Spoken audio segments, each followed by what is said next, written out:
I'm just going to call this quadratics. Alright.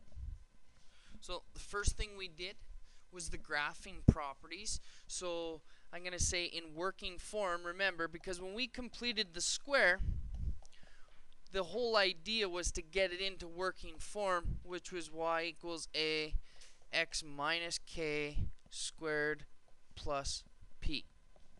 Okay? So when we complete the square, this is where it's going to end up, right? Let's put down the vertex. We pull out k as positive or the negative of whatever it is in the bracket. We've got the axis of symmetry.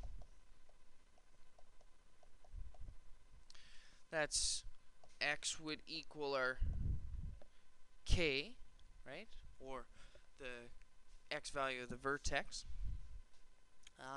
What else did we do? We did max min. So our max or our min, depending if how it opens up our graph, our max or min is the y equals p, right? The p value of our vertex, or the y value of our vertex, however you want to say it. What else? Oh, whether it opens up or down, right? Because a, if it's positive, if a is positive, our graph opens. If a is positive, which way does our graph open?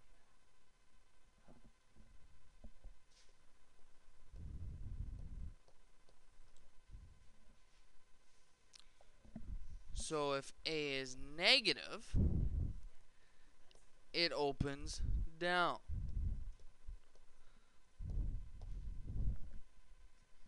Okay? Was there anything? Oh, we did the range and stuff like that with a function, right? Our range was always the same, right?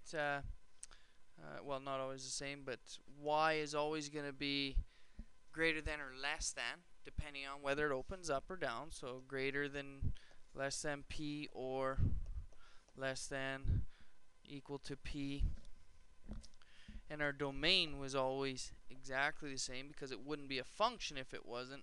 X is an element of the real number system, right? Because it always opens up and keeps opening wider and wider.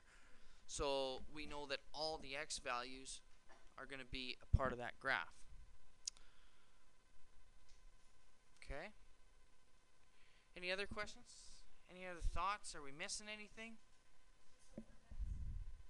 Yep.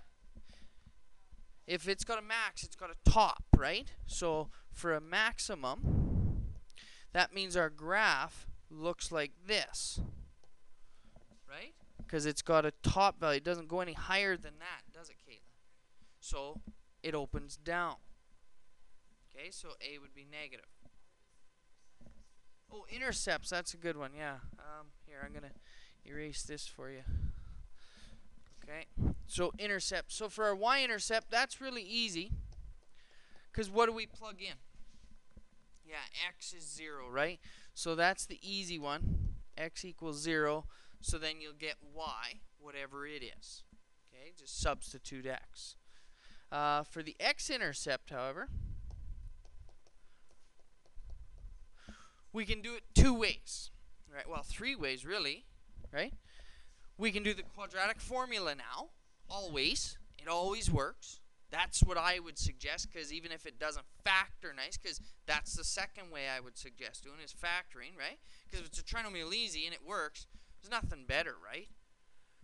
If it doesn't factor and all that stuff, you can also plug 0 in for y in the working form and just solve it that way. You know, subtract p over, divide a out, square root, solve for x. So really, we got three things here. We can use the quadratic formula.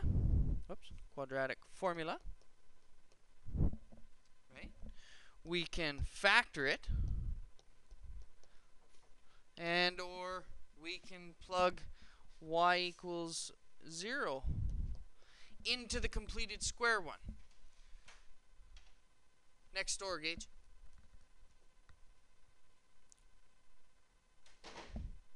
Okay, so one of those three ways, and it doesn't matter, right? You know all the ways. We started by doing this one, we did this one, and then we ended up realizing quadratic formula works for anything, except when the discriminant is less than 0, right? Negative. Okay? Okay.